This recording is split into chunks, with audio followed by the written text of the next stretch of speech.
gig economy. It used to be made up of artists, musicians, actors dipping in and out of work, or people picking up those jobs you see advertised on supermarket notice boards. Now it's expanding, pushed by rapidly developing technology. And as with most new developments, regulation over the industry is lagging behind. Hi, I'm Alexia Russell, and today on The Detail, the pros and cons of gigging and the new cohort of workers using platforms powered by artificial intelligence to hop on board the gig economy. Uber drivers, Airbnb operators and DoorDash deliverers are now part of our lives. But with growth comes growing pains. What a lot of people don't realise is Uber drivers are earning less than minimum wage, they're not getting any sick leave, any holidays, they're being told you don't have the right to join a union. It's not just about us, our relationship with Uber. It's about every worker's relationship with their employer. Those people are very working hard and they deserve it to be dignified. 2 years ago, 4 Uber drivers went to court and won their case to be declared employees, not contractors. Uber is now appealing. They could log on as and when and where they chose, for as long as they wished or not at all. And even when logged on, there was no obligation to undertake a task. The case has drawn attention to the growing platform-based gig economy. And this month, one of Auckland University's Raising the Bar talks is titled Why Gig Work Doesn't Live Up to the Hype and What New Zealand Can Do About It. Dr Nadia Darby is the Senior Lecturer of Commercial Law at Auckland University's Business School, who's giving the talk on August the 27th. The term has taken on a new meaning with the advent of what we call AI-mediated platforms. So these are online platforms that are usually regulated mostly by AI. There's different types of platforms. So I don't know if you've heard of Care.com, it's operating in New Zealand, but it's an international platform. So if you need a nanny or a pet sitter, so you can log on and create an account, find your nanny or your pet sitter. And if you want to offer those services, you can go in there and register yourself. So it's like a matching platform, but it's just on a big scale.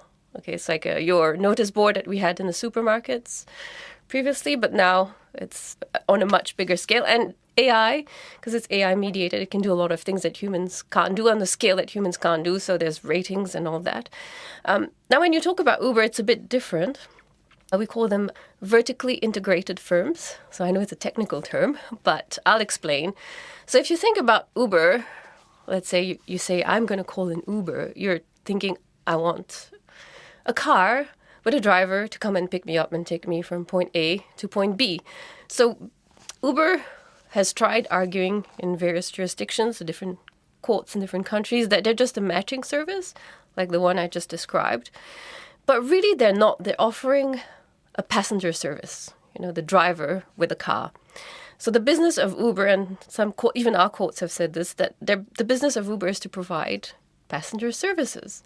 So that's why they're a vertically integrated firm. So the drivers are part of the business of Uber. They're not just posting their jobs. Okay, so Uber is appealing that court decision. They see this quite differently, obviously, because they don't want to offer employee conditions. A couple of years ago, the New Zealand courts found in favour of Uber drivers who wanted to be seen as employees. That's now being appealed by Uber. Where are we at with that case? So this case, it's received a lot of attention. The thing is, it's only about 4 Uber drivers, and the specific conditions that these 4 Uber drivers were working under. So my understanding is they were full-time Uber drivers. So some drivers work full-time and that's their main income. Some people do it on top of their normal job, as in when they feel like. Some people do it as a hobby. So these drivers were working full-time, and they argued that Uber exerted a very high level of control over how they did their work. And it's actually it's true what they're saying. Uber sets the fares. If you log on, then you get a job. You have a certain amount of time before you pick up the job. Otherwise, you get like a bad rating or something. Not really a black mark, but it counts against you. You can't see, unless you're a certain tier of driver, you can't see the destination or even the passenger you're picking up. So Uber sets the fares. You don't know in advance where search pricing is going to be. Like, you might think it's always during peak hours, but it's not always predictable. So they argued that Uber had a very high level of control over the work that they were doing. So if you look at the law in New Zealand, that's one of the criteria to determine whether someone is an employee.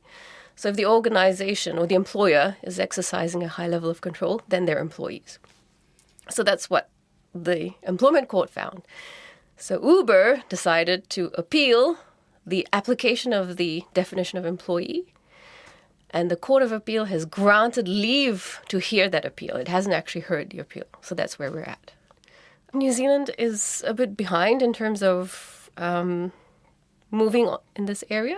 So I know Australia has just modified their laws to, deal with this new kind of way of doing work. New laws are aiming to bring minimum standards to the gig economy. Gig workers in Australia will now know that Australia is truly a country where you don't have to rely on tips to make ends meet. I know in Europe, the EU Parliament has just introduced a directive on how to deal with gig workers, or the gig work platform economy as we call it. So maybe people are watching, maybe they're not. Like any technology, it comes into play and regulation lags is behind it, and then people realise the impacts of the technology and then they race to catch up and control it, regulate it, manage it. Brandon Jackson is the General Manager of Growth Strategy at the BNZ. Because when you have complete lack of regulation, and I guess conversely, an overabundance of regulation, they both move towards monopolies, and regulators don't like that. They also don't like missing out on the tax take, which is probably one of the things that a couple of sort of landmark cases around the world with Uber in particular was that effectively it's tax avoidance.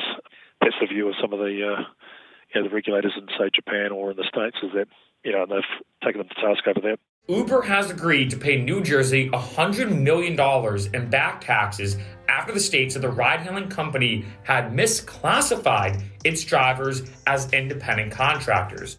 If you are relying on, say, Uber or food delivery, passenger services as your main source of income, it's quite a grim reality because the story is the same no matter which journal article I read. They start by offering you all these bonuses, perks, high remuneration rates, and then because of the business model, the remuneration rates go down, and then you have to accept a certain number of jobs within a certain amount of time to keep your rating ups, to keep getting more jobs. And there's an extreme example that I read that this Uber driver couldn't even take bathroom breaks, and they had to pee in a bottle. So that's how extreme it can get. This is a delivery driver speaking about the realities of being a gig worker to an Australian Senate inquiry on industrial relations. I started because I thought it's going to be flexible. Yes, it is flexible to sign in and sign out, but rest, it is not. I do not have any flexibility in terms of accepting orders. I do not have any flexibility in terms of where I want to go and where I do not want to go. If I try to not to take any order, they'll tell me they'll deactivate my account. They'll give me warnings. If I'm not taking the order in 20 minutes, they'll give me warning that you are late, yet it's paying me $20 and even less than that. An hour without super, without any personal leave, without any sick leave. But that's one end. The other end is there are people who are doing this as a hobby because, they're financially stable, and this is their way of going out, meeting people. In fact, I was in an Uber once, this was in Sydney, and you could tell this person was just doing it as a hobby because he detoured, he showed us the embassies, he was talking. Brandon Jackson says in New Zealand the numbers of people participating in the gig economy are small, certainly much smaller than in places such as the US and Japan, but we don't actually have any real figures on it. In New Zealand, it's not as advanced. I think the number in the States is, it's now 20% of Americans participate in the gig economy, but I should qualify that by saying in the States there's much more of a cultural element where you have a side hustle, you've got your job, and then you might be doing something else as well, and that's particular to the States. It was pretty small level when the Productivity Commission did their report, I think it was 2020. And I can quote what they actually said in their report, that there is little evidence that digital platforms are disrupting standard employment. So-called gig work makes up a very small share of total employment and most people who carry out work through platforms do so for short periods of time and to supplement other sources of income. I think it'll increase, and I think the type of work that is done in a gig environment will increase and multiply. I don't think it's going to necessarily massively take off in the next year or two. It might just gradually increase over the next few years. Pushing that increase is likely to be white-collar workers. But if you go overseas, you've got platforms like Upwork and Fiverr, which is more, sort of your white-collar occupations and jobs, sales and marketing, design and creative. You'll see more AI services and the like, and there's translation, development IT, finance and accounting, that sort of stuff that you'll see increasing, and you can access those specialists in those areas using a platform. So, right, same sort of AI-generated platform, very different type of work. Yeah, that's right. So, I can give you a local example. We're debating in my local rugby club how we're going to improve the balcony for our club members. And for, I think it was $20 US, we availed the services of a architect somewhere. I didn't do it myself, so someone else, the smart bloke on the committee did that, and accessed a architect, I think, out of the Philippines, who just drew something up for us for about $20 US. So, and that's kind of some of the opportunity I see for gig economy as it becomes more familiar, is that small business owners and businesses will be able to access a vaster array of skill sets from around the world, not just down the road, to get things done. That's kind of the positive side of it, I suppose. Does it open yourself up to the risk that, the person that you get might not be terribly qualified or good at their job, and they just give you something that's not engineered properly? Is that a worry? Yeah, and it also meant that you're not quite so beholden to the local markets. If you think back to just after COVID, trying to get a plumber or a builder was, nigh on impossible because everyone was doing all their DIY, sick of looking at their walls after being in lockdown, and they could charge what they wanted. And I think those sort of physical roles, that'll still be the case.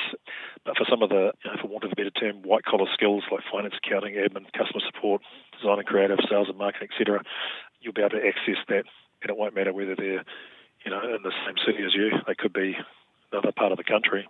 It could even be a different part of the world. And so that's what the technology enables.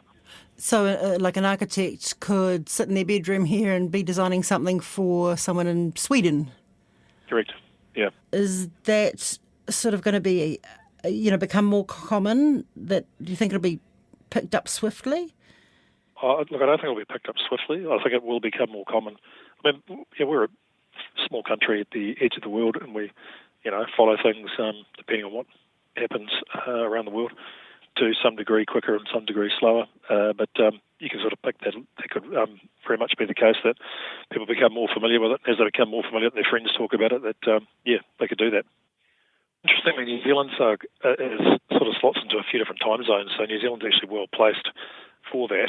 I've got a couple of customers that sort of clock into American time zones, and it all works quite well. And probably one of the other things that's probably a mega trend that is impacting this is the declining population across the world. So you've only got India and the continent of Africa, countries within that continent that are growing. The rest of the world shrinking at quite an alarming pace.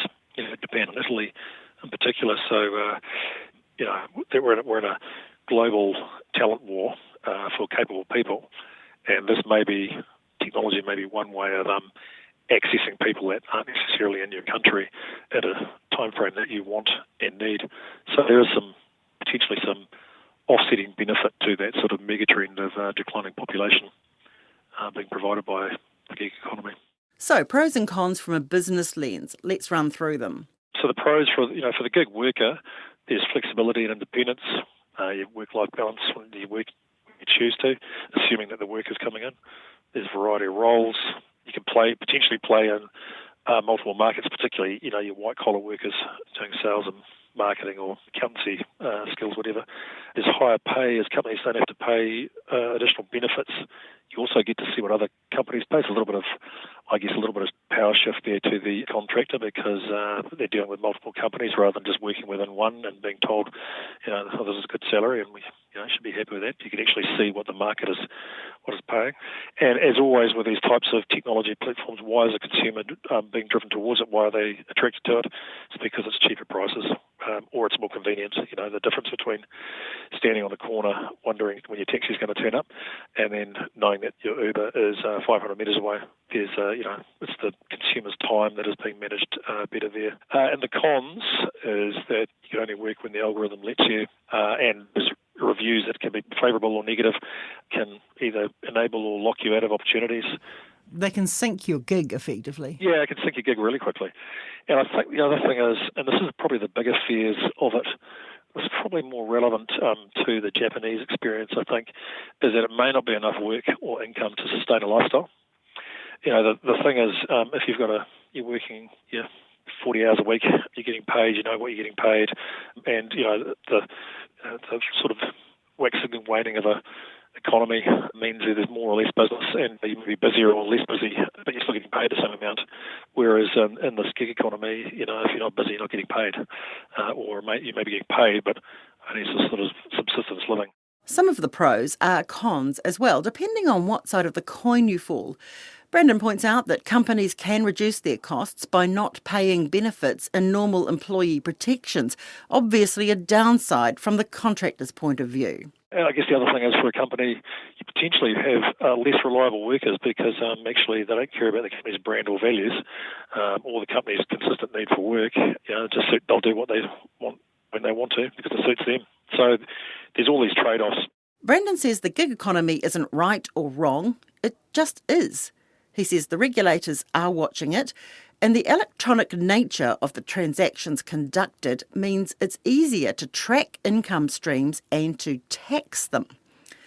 Brendan and Nadia agree on at least one aspect of this. The figures are few and far between, although the First Union has collected some on Uber drivers. So I'm interested particularly in gig workers who are working under this sort of what we call the algorithmic boss, because they have very little control over what this algorithmic boss does, which is why I think we need to pay special attention to that. And I don't think the data captures exactly how many people are doing AI-mediated platform work. They estimated there's 7,000 Uber drivers in New Zealand. So it's not huge, but we don't know how many of them exactly rely on Uber as their main source of income. And we don't know how many more other gig workers there are out there, simply because the only way to get, I think, realistic statistics would be to have a proper definition of gig worker. And does Statistics New Zealand, if they wanted to capture the data, they could come up with the definition and start capturing the data. It's just that for whatever reason, nobody is. Nadia first became interested in this issue when studying in Singapore, where the gig economy is regulated, like most things are in Singapore. They're just having these really difficult working conditions, and they just thought it was not acceptable. And the reason they thought it was not acceptable was because having a significant number of workers who, are working in really difficult conditions, it trickles, I don't know if it's trickle down or trickle sideways, but it has an effect on society as a whole. So the more workers you have who are not stable, the more unstable society itself becomes. So Singapore government is all about social stability. So I thought if it's a problem in Singapore, maybe it's also a problem in New Zealand. It's just that we don't know the size of the problem. But this is my personal opinion. I think the more people we have relying on gig work, whether it's full-time, part-time, the more of a problem it's going to become. And it's going to have an effect on our social fabric. It's changing the way we do work, the very nature of work, how we think about work. That's why I became interested in this problem. So what are the issues spinning off from that? What areas do we need to look at? Well, I think one is the actual nature of work, what we think of as work. So if we take a step back and look at the first industrial revolution, right? So the first time you have machines, the first time you have people working in factories, you have flesh making contact with machinery, you have horrible injuries happening, you have young children getting sucked into machinery. So it was causing a lot of instability. So the state had to step in and say, okay, we've got to have regulations, we've got to have certain standards for people working in factories, but we don't want the factories to go under either, right? It has to be sustainable. And then if you take another step back, you can see, especially after the Second World War, the idea of cradle to grave, like the state will look after you. But the idea is also that at some point you will be a net taker when you're a child, or if you can't work or you're retired. And at some point you'll be a net giver to the system. So hopefully it balances out. But now with the gig economy, what we have is AI that can do things on a massive scale. And you have AI making decisions about how you do your work, whether you can work or not, because you can get deactivated without any reason. Or they don't have to provide you with a reason, at the moment anyway. And the nature of gig work is that sometimes it can be an on and off thing, because sometimes you might make enough money, sometimes you might not make enough money. So the time when you're making enough money, that's good. But the times when you're not making enough money, you might have to rely on other things. I don't know whether it's a benefit, your savings, something else, right? So we need to think about how we have social safety net or welfare system or social security. But we need to have a system that allows, people to go on and off, making enough money, not making enough money, but it shouldn't be a shock. Like one week you can pay your bill, the next week you can't. So a basic level of income that they have at all times. It could be that, or it could be forced saving schemes. I know people don't like to be forced to save because they have less money to spend, but it could be something like that as well.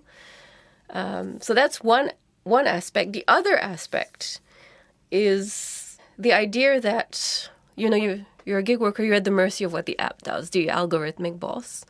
And there's hardly any human intervention. So that's, if you take a step back again, you look at the past, you have workers who were being exploited, for lack of a better word, by their employers, and then unions came in to advocate for employees. So how can we have a system in place that allows gig workers to advocate for themselves towards the owners of the platforms? Because they're just, at the moment, it seems probably inaccessible. But she is realistic about the level of urgency this has in New Zealand's scale of issues at the moment. I think there are big problems to solve at the moment. We hear about healthcare, education, so those are definitely urgent. I think this will only become a big issue as in when the gig economy becomes bigger. We don't know when that will be. But I think it will be obvious when you have a big proportion of workers in unstable work. I think it will become apparent. I can't tell you what the tipping point is, but I think now we're already seeing people kind of not being able to afford to live, but I think it's just going to probably be worse.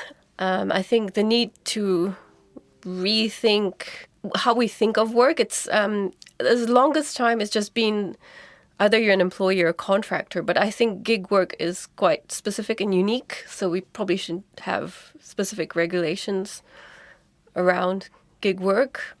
It's thinking about the social contract. Sometimes you earn enough, sometimes you don't. How do we make sure it's not so jarring for people who are in gig work? And it's also really thinking about how we can empower workers to deal directly with the platform. That's it for today. The Detail is a newsroom production supported by RNZ and New Zealand On Air. This episode was engineered by Phil Benge and produced by Gwen McClure. Thanks to Dr. Nadia Darby and Brandon Jackson. I'm Alexia Russell. Ka kite.